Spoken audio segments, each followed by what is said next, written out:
Hello, friends and neighbors, and welcome to episode 26 of Ray and Benny Talk Sports. We're here at the underground recording studio near the site formerly known as Mother Tucker's. Don't worry, producer Grammy got the front door. And of course, we have the man that probably would have shook the lineups up after a 7-4 loss to Tampa Bay. Benny, how are you, brother? Dude, isn't there ghosts in that building behind you? So even though Grimey's watching the front door, the ghosts are already in the building with us, aren't they? I ain't scared of no ghost. All right. Call some Ghostbusters. Yeah, man. Would you have made lineup changes to Tampa Bay after that game? I would have kept everything exactly the same. I would have stuck with what Lowry's doing. And no, I would have definitely made some big changes. Yeah. It wasn't just 7-4. It was 6-1 as well, right? Two games. I know they made some changes going to Tampa.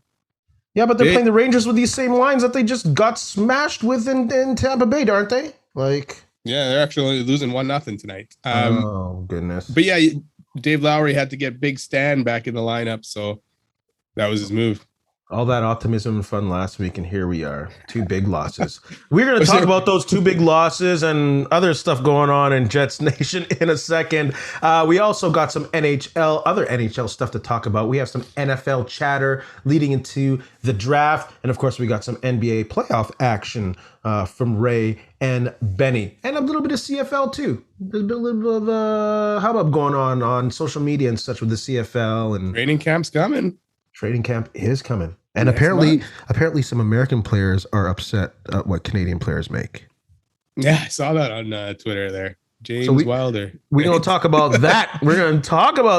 But let's go back to our Winnipeg Jets. Like I said earlier, brother, we had all the optimism, tried to give them some hope, and it's not looking good again.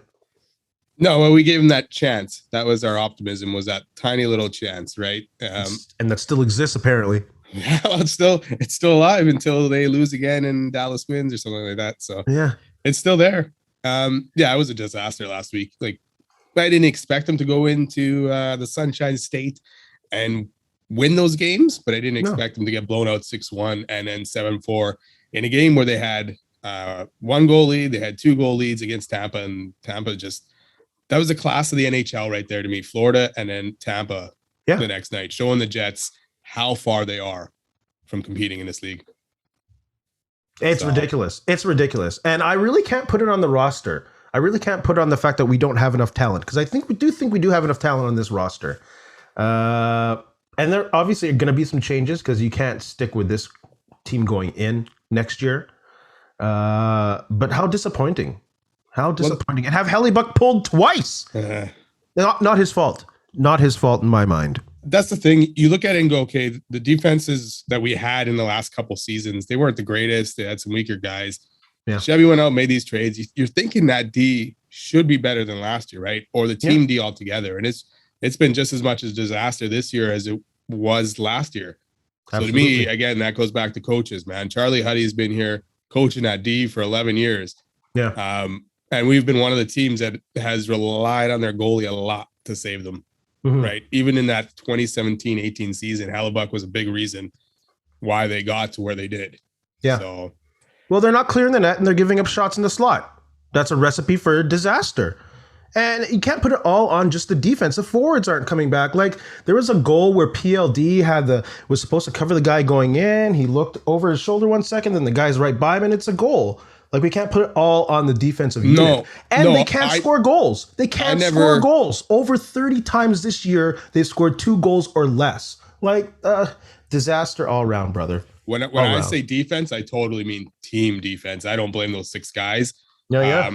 I mean, there's a lot of high danger chances still in that zone, but there is a lot of forwards where their back-checking skills are pretty weak. Yeah. And it hasn't just been Scheifele. Dubois done it too, man. And just the comments after that last game against Tampa by Kyle Connor and Paul Stastny. Yeah. You know what? That there's not effort by all the guys. And that's pretty telling at game 76. Yeah. And a fight for the playoff spot, that whole team is not given full effort. There's no accountability. There's no account. Right? I think it's with the roster and the leadership on that roster. You sure there's some coaching to it? Absolutely. But like, we've seen glimpses of this team being able to play well and against good teams. They just don't do it consistently. And No. like a coach can only bang his head on the wall so many times. When these guys and when your players say there's effort lacking, that's not the coaches, bro. That's players. And that's your captain not keeping people accountable in the room. Probably like Dustin Bufflin was back in the day, but Well, that's the thing. Ever since Bufflin left, then you have the whole, we got to bring Matt Hendricks back to fix the leadership in the dressing room. It's not a good sign. Yeah. When your captain, who's been at the head of this thing and captain of it, and leadership's been questioned for what, 3-4 years in a row here. Right. It's always one of the things to do. And it again, with the coaching, Dave Lowry, you had a chance to become an NHL coach, but all you did was did the same thing the previous coach did. Kept the lineups the same systems. You saw that it was running out. Maurice got out at the right time. He bailed and he knew this ship was going down. Yeah, bro. And he got out. You know what? Pretty smart move by him. We wanted him gone or whatever, but he got out when he could. Yeah, nothing's changed. But even having to play Stanley over Sandberg, who came back and played some pretty good games, throw Heinola in there at some point, even against the faster teams. Against Florida and Tampa, I would have liked to see that puck-moving defenseman and have Heinola in there and see what he can do, right? But, you know, I have to stick to the same old. And it's gotten tiring this season, and season ticket holders are not going to be keep going back. No. If things don't change this offseason. And that means cleaning out that coaching staff. Absolutely. Probably getting rid of Chevy, but who knows if Chippy's going to do that. Yeah, I don't know. Like, I don't know if Chevy can find the right coach to lead this team. I don't know if he has what it takes, or if there's a coach that will take that C off of Wheeler's sweater and give it to someone else. Because I don't think he can lead that locker room. You can't go into the next season with him as a captain. I'm sorry, bro. Yeah, you almost got to bring in a veteran coach, but at the same time, it'd be good to have a different kind of coach in there. Lame Lambert. Hey, Lame Lambert. Yeah, but they're not. But is he going to be able to step up to Wheeler and stand up to Wheeler? Let's hope so. He's a student. He's a Padawan. He's a Padawan learner for the Jedi. He's a Padawan learner from your boy Barry Trotz. So that's a guy I'd like to see in Winnipeg. Yeah. If you can't bring Barry, then sure, I'll try something that was created by Barry a little bit. You know. Yeah, and he's been highly touted for like 2-3 years, and not just Barry Trotz saying that he's an up and coming head coach. So I'd rather see him than Kirk Muller, but Kirk Muller as well. Just throwing names out there because it's about that time. Yeah, to me, the fear is that the Jets are going to stick to something they know in either Randy Carlyle, Alain Vigneault. No. Somehow Charlie Huddy's going to end up as coach. Like, you know, that's what I'm scared of. Bro. Especially if Chevy sticks around. Yeah. I'm scared of, you know, getting another coach like that and not going a different way, like you're saying with Lambert. So... Well, let's look at next week. You know, they're down 2-0 right now against the Rangers. Comrie's in net. At least Hellebuck gets a bit of a sit down. But we get the Hurricanes, Avalanche on Thursday and Sunday. Yeah. Well, Hellebuck's sick apparently, or under the weather, so that's why he didn't play tonight. Fair enough. His ego is sick. Yeah. It took a beating. He's probably asking for a trade and seeing if he can get out of here. Oh, yeah, I mean, they're a loss tonight to the Rangers, and I think any point or something by Dallas or the Kings or something like that, eliminates the Jets officially. So, you know what happens when the Jets get eliminated? They start going on a winning streak. So they'll win their last 4 or 5 games to close out the season and mess up their draft spot. Oh, there's that effort. The only way this season gets saved is somehow the Jets win that lottery and get to draft Connor Bedard. Bedard, eh? Ooh, that guy just put up some crazy in the WHL, man, with the Pats. He put up 50 goals or something like that. Yeah. Apparently he's more points than McDavid did in I don't know if it was a season or the quickest to a certain amount. I can't remember what it was, but we can only hope. Yeah, I didn't need a miracle for that, but you know, how to make this season better. They're not beating the Rangers tonight, obviously. Carolina, even with a backup goalie, probably is beating them, and Colorado has just been too much for the Jets this year. So yeah, let's talk about the Hurricanes and their goalie. They have to go with Rianta because Frederik Andersen got hurt.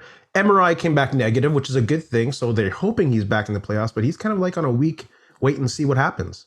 Can they go far without him? I doubt it. I think they need him. But if you talk to Toronto fans who had Andersen in the playoffs, they'll tell you that Andersen was the reason why they lost. So, but they definitely need him. Andersen's helped them get to where they were this year, and he's had a pretty good season. So they'll evaluate him again and see if he's ready to go before the playoffs. But we'll see. We'll see. Ratanen's, he was kind of the starter in Arizona for a bit, wasn't he? 12-5-4 this year with a 9-1-3. Yeah, it's not bad. But can you do that day after day, game after game, right? Oh, we'll see if not they have just to. Here and there, but hopefully that they won't have to figure that out or find out. But they're about to drop out of that top spot too that they had in the Metro. Yeah, if the Rangers win tonight, they'll pass them, I think. So they'll drop down a bit. The Rangers are feeling it. Andrew Copp's feeling it in New York. Yeah, he's had a pretty good time in there. Yeah, we're gonna miss him, bro. Sorry, Mason Albertson's not gonna replace that. But oh god, it's all good. Andrew Copp's got a point tonight, so there you go. Oh, yeah. You talked about season tickets earlier on. Did you see the prices for those Coyote season tickets? Yeah, you want to go in on a pair? What the heck is that about, man? Like, I looked at the premium seats that they have, like, near the boards there. Not behind the bench, but, like, right on the glass. With the exchange rate, you're still paying about $3,000 more than you would pay here for those premium seats. That's ridiculous. Like, what are they thinking? What is it, 5,000? They're not thinking, bro. 14,000 for the whole season. No, what is it, 5,000 seats in that arena, right? Yes. Yeah. So they're trying to make up for the same money they would have gotten in a full arena at those ticket prices. That's nonsensical. Like those seats were $350 American a game, right? Just to be sitting on the front row of the glass there. Like, what's going through their heads? The cheapest were $89. They don't know how to develop a market, clearly. No. Clearly, they don't know how to develop a market. Like, ticket prices in Winnipeg, I understand, were the highest in the league. Probably still are, on average. But at least Chipman was smart enough to create demand for tickets. I don't know what Phoenix is doing, man. Yeah. Or Arizona or whatever the heck. At this point, they're probably not creating enough buzz for that team anymore. And you would think going into this arena, you'd actually want to attract some people to come watch it. New area. You hope to build an arena there, get that fan base started in that rink. Yeah. But at those prices, man, I can't see them selling out that place. No. Yeah. And then the thing is, if most of the fans that go see Coyote games in the winter are snowbirds from Canada or whatever, they're not going to pay those prices, Heck no. So loss after loss for the Coyotes franchise. Loss after loss. Another embarrassing moment, for the NHL, and it makes it look even more like a joke. And Gary Bettman, when they let the stuff go, I don't know his love affair with that area. Good God. It makes no sense. He loves the Sun Belt, and it doesn't make any money. Sun Belt, should include Florida as well, and they're doing well, but not Phoenix, bro. Yeah, and Florida's finally got it because they're doing well, right? Yeah. Maybe if the Coyotes had any success there at all, maybe it would have been different. And Florida had that early success with those John Van Beesbrook years to create a base. Phoenix, I don't know what they're doing, bro. I don't know. They made the Western Conference final once. I guess that's the same as our Jets. Yeah, but we have a hockey market. They don't. We do. Well, we do right now. Don't. But my goodness. True North is going to end up pissing people off at some point. How about Bettman's BFF there, Darcy? Donald Fehr. Darcy. Back in the news with his role in the whole Kyle Beach incident. Thoughts on that, brother? I guess he didn't do anything. He didn't do anything wrong, right? Come on. Oh, I don't remember this guy saying that. You don't remember some personnel person calling you about this coach and being a predator and the USA hockey program? He doesn't remember hearing that. Give me a break, man. Give me a break. Yeah, and that's the thing. It's like they're terming it as a miscommunication and misunderstanding in how it failed, right? Yeah. Or I guess they're not calling it a failure. They're just saying this is where it broke down. Okay, come on. First off, this thing's dropped on a Friday, late Friday, holiday weekend. It's like, hey, let's drop this piece of information so it gets lost in the weekend. I don't hear anyone really talking about it this week. No, so it worked. Of course. No one's doing it. But at the end of the day, this is a failure on Donald Fehr's part and the NHLPA. This is what's representing you. You as a player, you're like, why would I go ask them for help in any situation? Absolutely. They're gonna hide it and deny that it happened. Yeah. And are we surprised? No. No. Hockey culture. Let's just cover it up. Keep those people in positions of power safe. Man, it's time for him to go too. Him and Bettman gotta go. It's time. It is, but the crazy thing is apparently he gets to pick his successor as well, Like, which come seems on. kind of dumb to me. If you really he should be fired. Really, Absolutely. he shouldn't be allowed no to step business down running a with players' any union. grace or anything like that. Get him out of here. So yeah, but now they're going to allow him to pick his successor. It's going to be someone like him. Nothing's going to change there. No, again, hockey culture is a joke. It's something else. Joke. It is something else. Like this is every league sexual has assault, their thing, man. Sexual assault, and they're still covering up this thing. The investigation, man. There's more questions than answers. There's more questions than answers, man. It's embarrassing. It's embarrassing. Nope. Nobody remembers a thing, man. What a joke. Let's Like, talk about something. the fact that this complaint was brought up and then never heard, and then Aldrich, even after this, was still allowed to work in the NHL and all that and get recommendations for other jobs. Yeah. That's terrible, man. Yeah. And to find no fault anywhere to anyone. Come on. And it's not just senior management. You have these fools online, Winnipeg Jets fans saying, "Oh, I hope they consider Coach Quenneville." Like, are you serious, man? Shut your mouth. Like, bro, let's talk about something good already, because I'm sick of these people and this stupidity. Like, you're willing to turn a blind eye to someone who tried to hide sexual assault, and you want him coaching. You want him to be a leader of your team. That's terrible. This stupidity. Terrible. Come on, Jets Nation. Give your head a shake. Give your head a shake. Let's talk about Carey Price and his return. Man. They lost 3-0, but that wasn't the point of it, brother. It was so good to see him and get that ovation and to come back and see him back in the game. 15 years, and he's back. Thoughts on that? Carey Price returns. Yeah, it's fantastic to see him back out there. Like you said, he didn't get the win, whatever it was, but that wasn't the story. It was just about him being out there, his kids being in the stands as well, kind of thing. And that he made it back. He wanted to make it back at some point this year. I mean, the season's done for Montreal. He could have said, you know what, forget it. I'll save myself for next year. But he worked his way back and he was able to do it. And that's great to see. And hopefully it leads to better things for him going into next season. Yeah. And all respect for him taking the time off and coming back.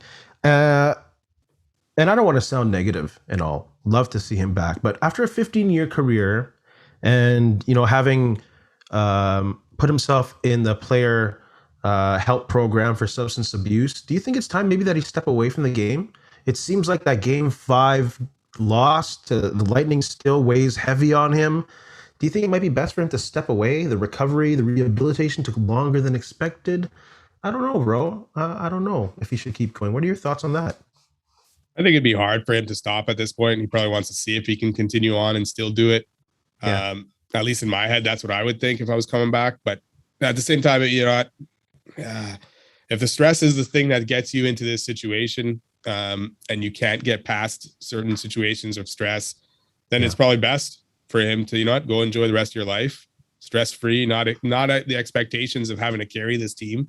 Yeah. So, because, you know, and everyone always brings up the money he makes and that probably, you know, weighs on him as well. You know, as an athlete, you probably want to live up to that contract, right?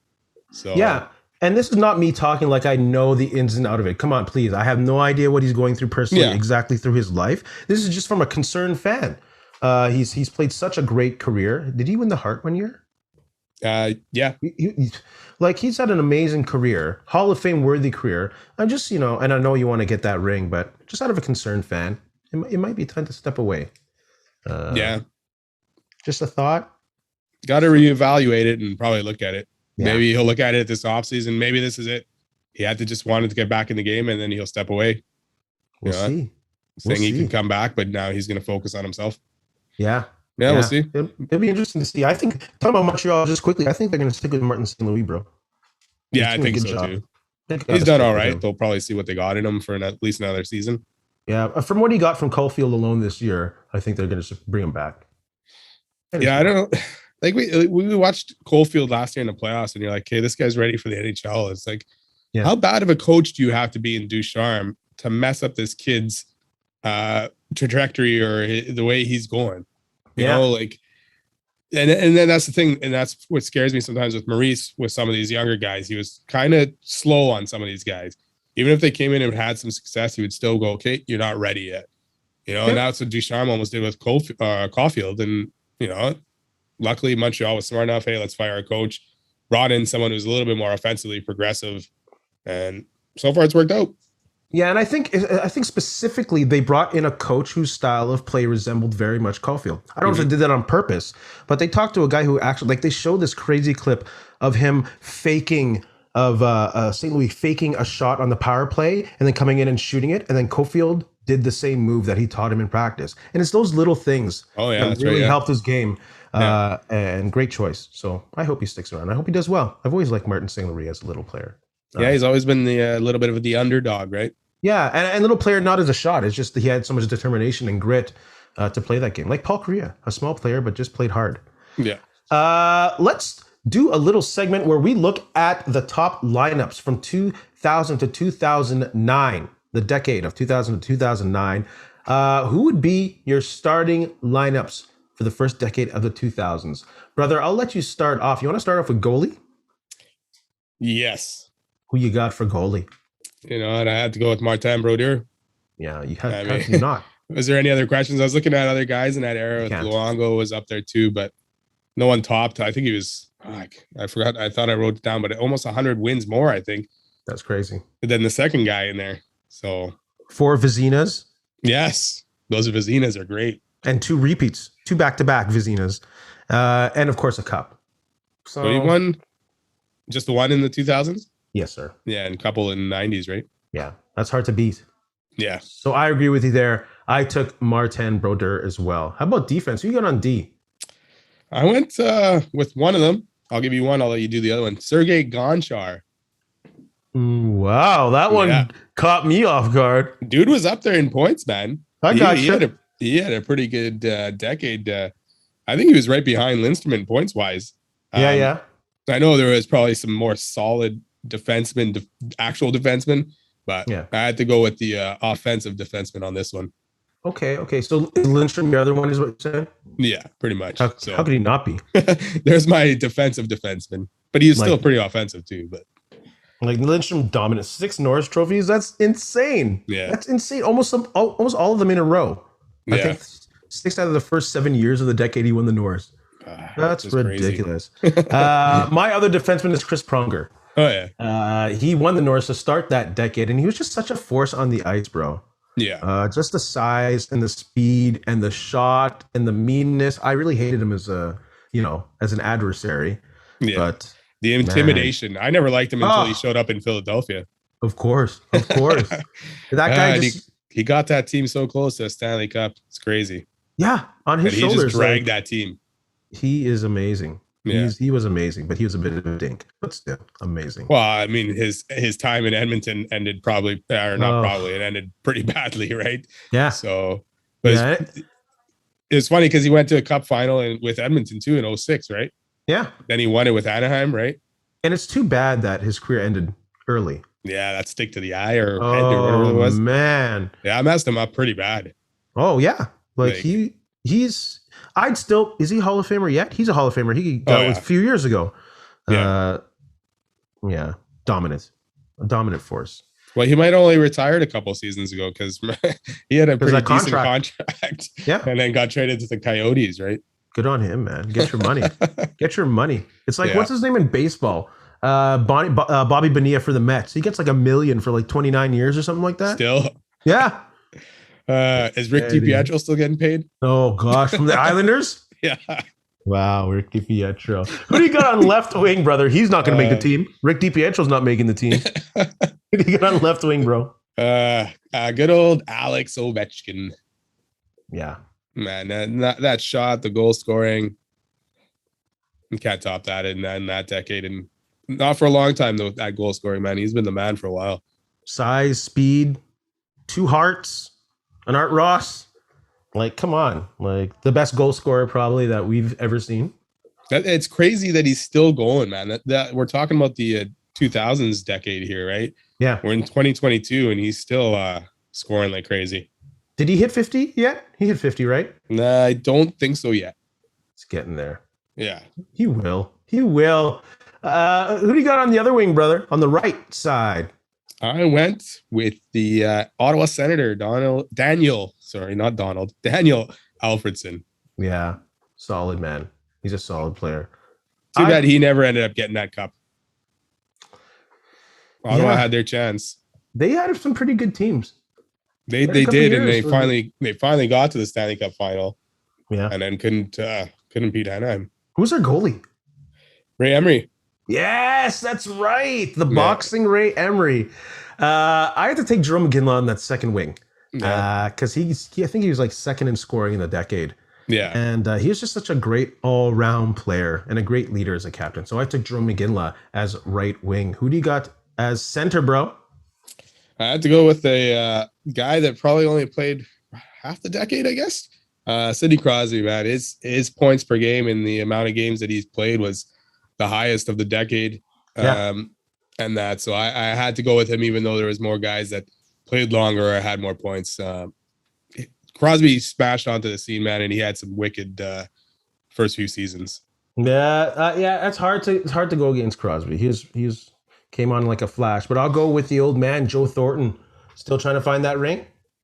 Still finding it. Maybe he's getting it this year. Maybe he's getting it.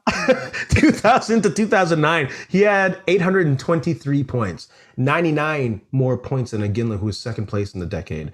So I'm going to take Big Joe, just a physical presence, great in the faceoff circle, and obviously longevity now. Not that I could say that he had that in that decade, but always a force. Crazy that Boston traded him, man. I don't understand still why Boston traded him. And the stuff they got back, it was terrible.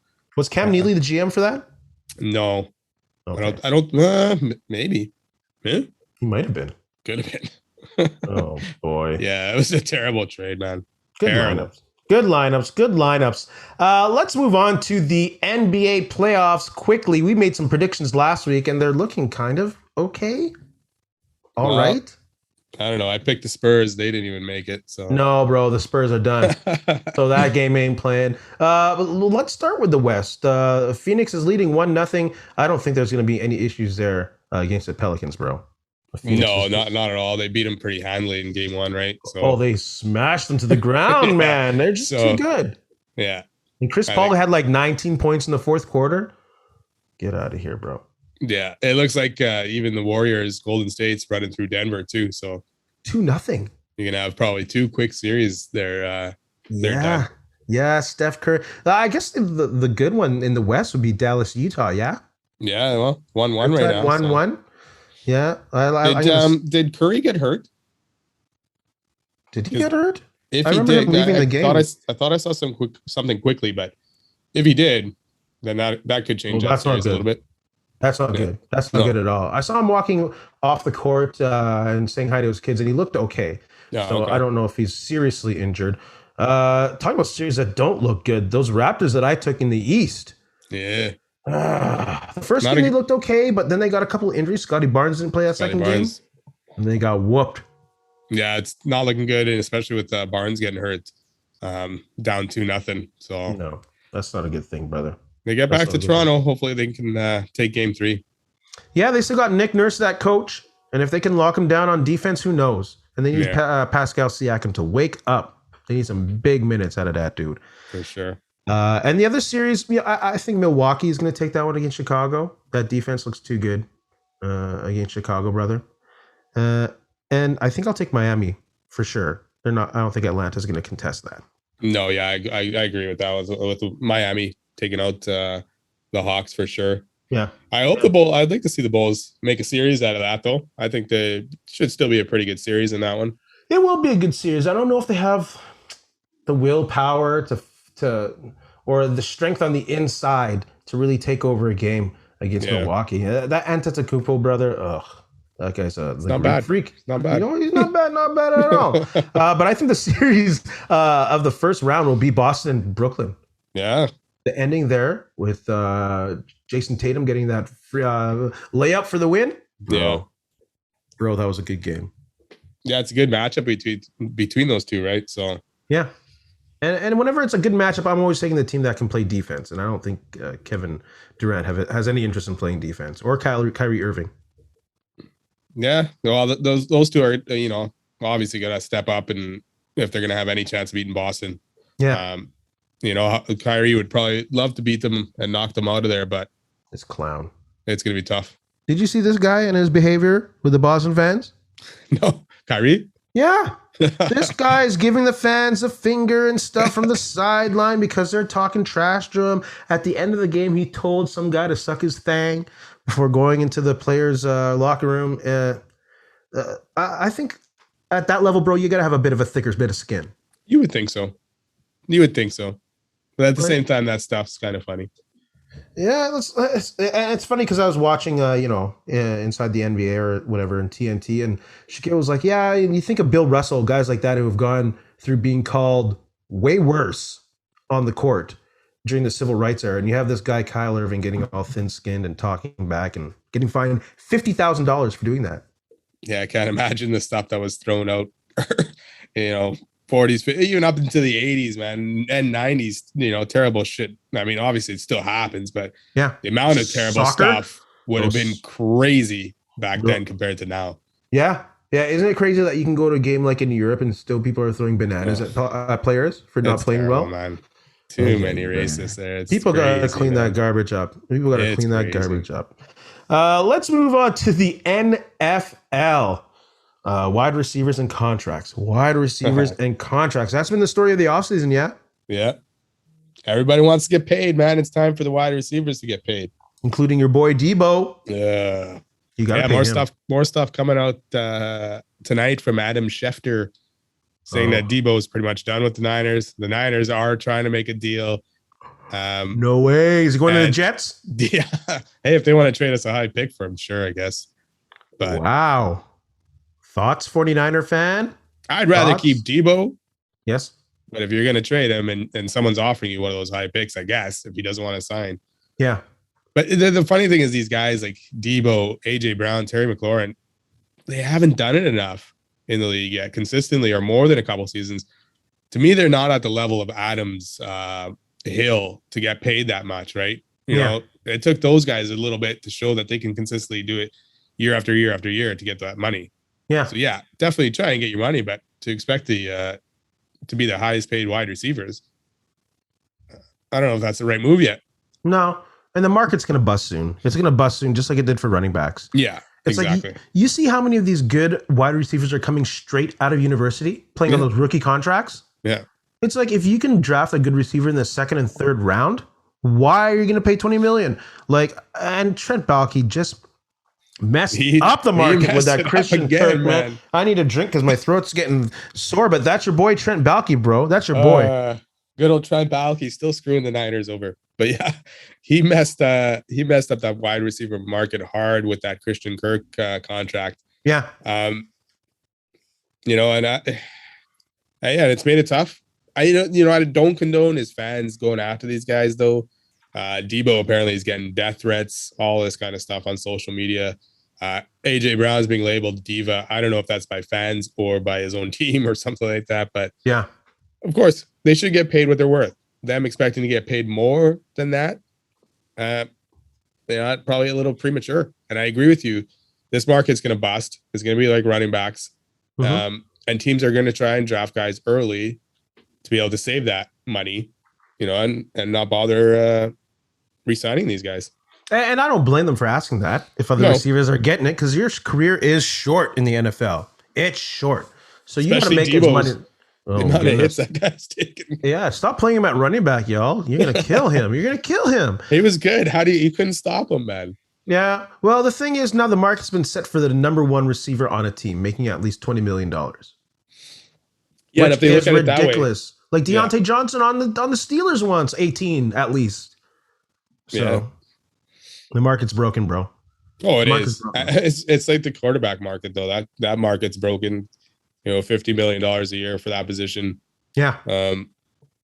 But you need a good quarterback. You do. They're not a dime a dozen like wide receivers are nowadays. They're not, but that market is just going crazy. Gosh. Price wise. But yeah, if you got a top 10 quarterback, you're good for years. You're either in the playoffs or you're battling for a playoff spot, right? Yeah. And And you bring up these guys getting death threats from fans online, and you shouldn't. That's stupid. Receivers have been getting death threats forever. Paul McCallum, the kicker for Saskatchewan, had poo put on his front lawn, and people wanted to kill him. So that's been happening forever. Freaking Saskatchewan people. I know. Dumping manure on the guy's lawn. But my point being is you have AJ Brown and Debo and making these things making it about social media, taking pictures off of Tennessee. Same thing, Kyler Murray, man. Like, why are these negotiations being made through social media? That stuff, I find that stuff hilarious. It's like you're breaking up with me. So, your girlfriend broke up with you, so she took all your pictures.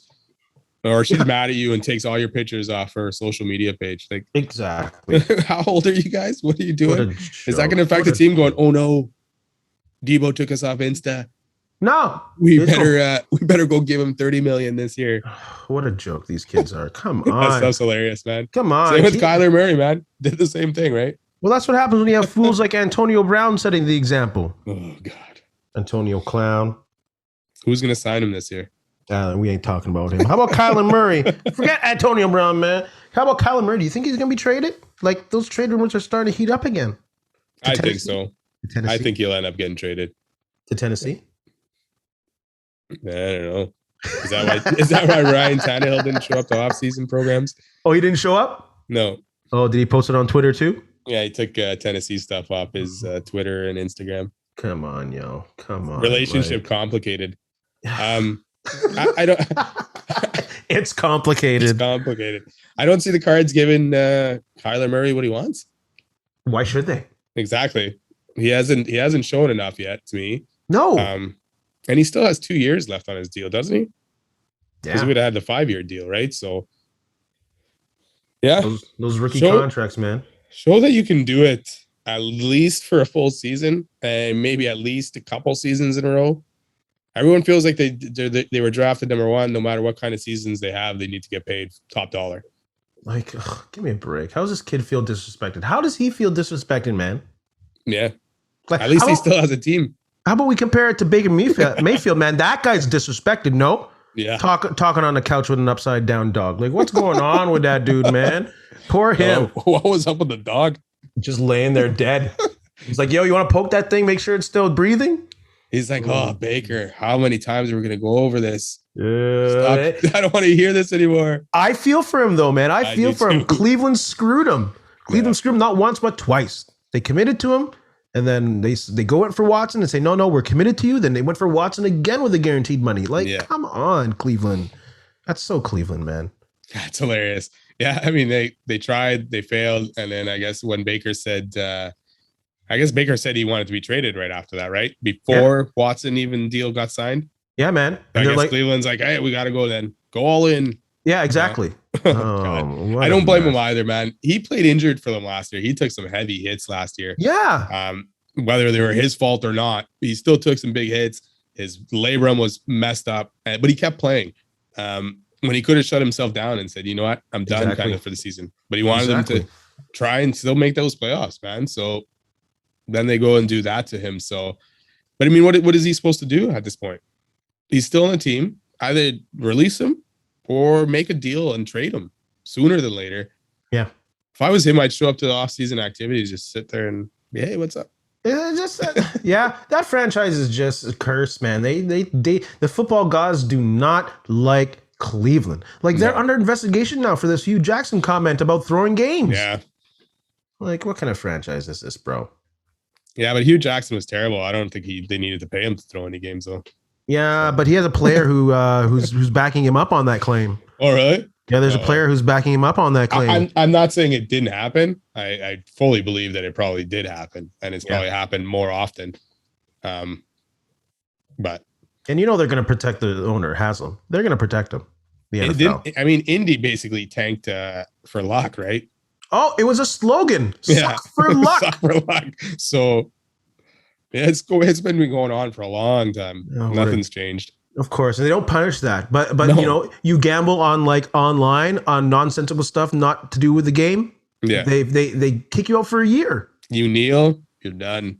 Yeah. But hey, screw the integrity of the game by tossing games. Exactly. Here's the first overall pick. Oh, you beat a female, you get 2 games. You Yeah. get 2 games. Like NFL, come on, this Shield's a joke. So let's keep talking about the NFL. Oh, yeah. Let's talk about the draft. Who would be your 3 picks? Team needs in mind. So we have Jacksonville, Detroit, and Houston. Who's leading off the draft for you, brother? I mean, I'm going to say I'll start off with I don't know a lot about these college guys or anything like that. So I went through a couple mock drafts to kind of see where they were at. Yeah. And again, to me, all these teams, O-line or D-line, really.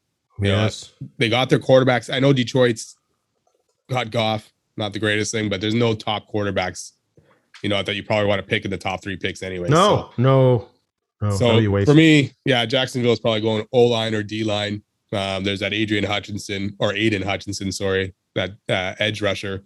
Yeah. Who's touted as probably going either 1 or 2 kind of thing. Again, there's a D-line again. You got Hutchinson, Trayvon Walker, and I think the couple of the O-lines were Evan Neal and Ike Ekwonu. I love that name. So those are the guys. That was good job, bro. You hit that. You hit that. Good job. Yeah. I pretty much agree with you there. Specifically, I think Jacksonville should get Evan Neal. I know people are saying go for the rush edge, and Jacksonville believes they have 2 tackles, but they don't. Yeah. They both were rated like under 70, so they're just hoping for the best. And of course, it's Trent Baalke, so he won't pick Evan Neal. He'll probably get Aiden Hutchinson, which I think he should go to Detroit. I think Detroit needs some big time help on that D line for the future, and I think the edge rushers to go. And like you said, with Trayvon Walker, that D lineman from Georgia, I can see him going to Houston. Yeah, if I was Houston, I would pick him. I agree with you on Baalke. When he was with the Niners, he loved his D lineman, and he took I don't know how many drafts in a row they went D line. Yeah, I mean there was one draft where they did go where they drafted a double lineman in the first round, but I'm pretty sure Scott McLaughlin was still there. So that was before Baalke took over, I think. So, but otherwise, his main guy was D line. So yeah, I could see him definitely going for the D line guy or the edge rusher guy because he loves that stuff. Drafts coming up. Yeah, I can't see anyone trading into those picks for a quarterback. It doesn't seem like there's any good quarterbacks or not good enough quarterbacks to go that high.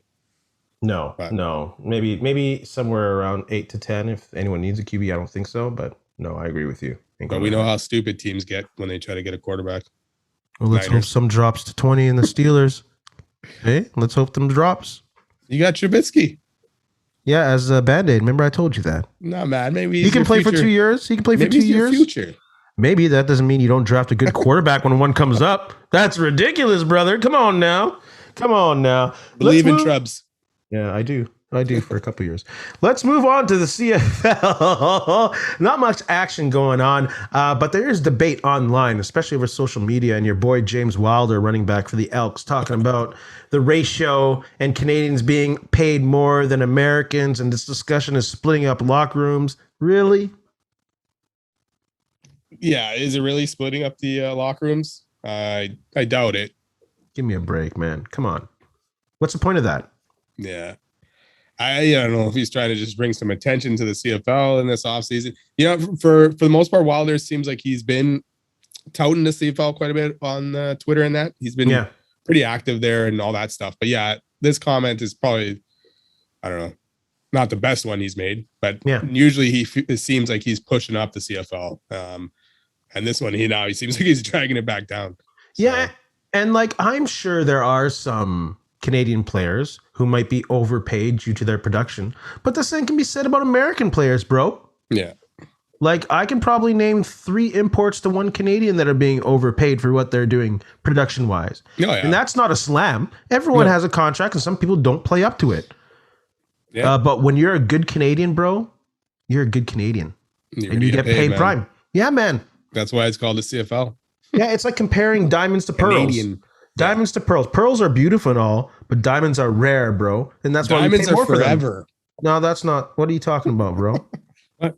You've just ruined it. You've ruined it. Is Randy Ambrosie doing a good job? No, I don't know. Not anymore. I don't think. Yeah. I liked him when he first came in. He sounded like he had some good ideas. Former player. I thought, okay, this is gonna be a good thing. But at this point, I think it's time. I think his time is up. Randy. Uncle Randy's got to go. Yeah, and also like he's always trying to find ways to change the game within the rules and stuff and the regulations and what makes up the CFL without really focusing on marketing Yeah. and branding and TV revenue. Like you can't. Sorry, bro. Gate revenue, a league that's dependent on that is gonna die. It's gonna die. And that's one of the things that Wilder has mentioned a few times actually on Twitter is doing some more marketing, get these guys out there. Absolutely. So great idea there, but it's just like, yeah, bring it in. Like, what are we waiting for? Get these guys out there, market this game, get the young fans back into this game, Yeah. and get more of them, right? Build it.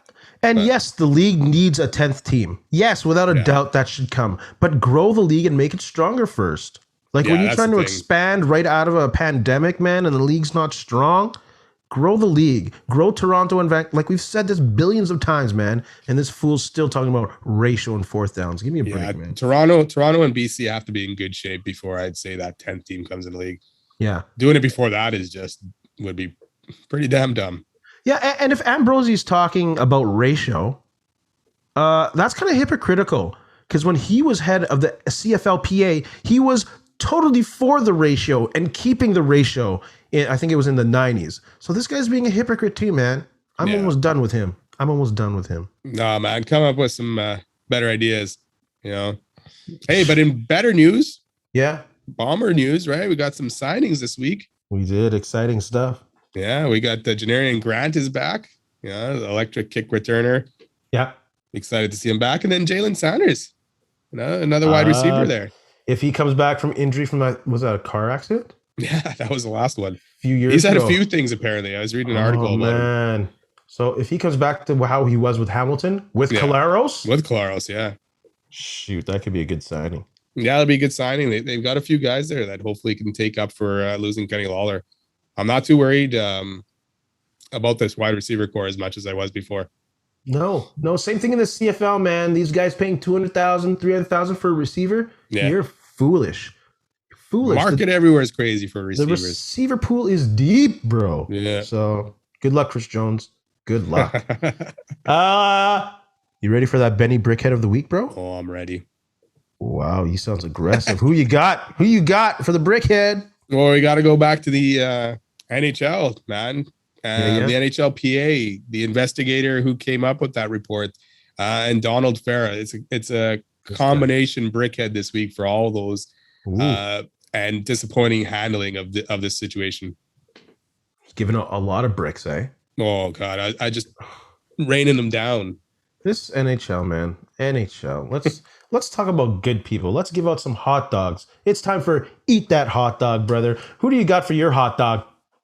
I'm going to the Winnipeg Blue Bombers and Wade Miller, man. They keep giving back. $100,000 donation to youth and women's football programs in the city or in the province.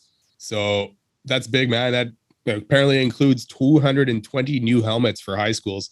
That's huge. And women's football programs. So that's a big move by the Bombers and great to help out the community. Attaway Bombers. That's a good way. They get my hot dog. That's a good way to develop some local talent as well. Let's stay in Bomberland. I'm going to go with Drew Desjardins getting a hot dog. He's reporting to Pat's camp, I think a couple days ago, trying to make that roster. All the best from Winnipeg, Drew Desjardins. Of course, we wish you were here, one of the great interior linemen of the CFL, but all the best in the NFL and catching on that roster. Make that money. Make that money. And if you're not, we love you here. Open arms, bro. Look at this jersey. Look at this. That CFL logo right here. That's where it's at. There it is. Yeah.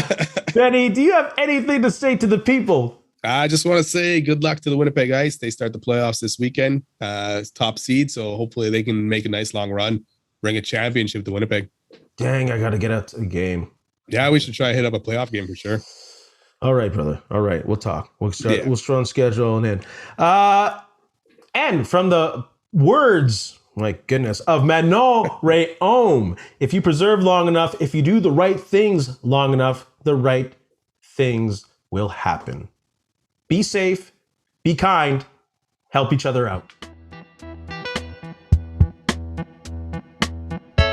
Hey, friends and neighbors, don't forget to check us out online on Facebook, TikTok, Instagram, and Twitter at Ray Denny Sports. Sports. And don't forget to check out our YouTube channel. Leave a like, leave a comment, tell us what you think.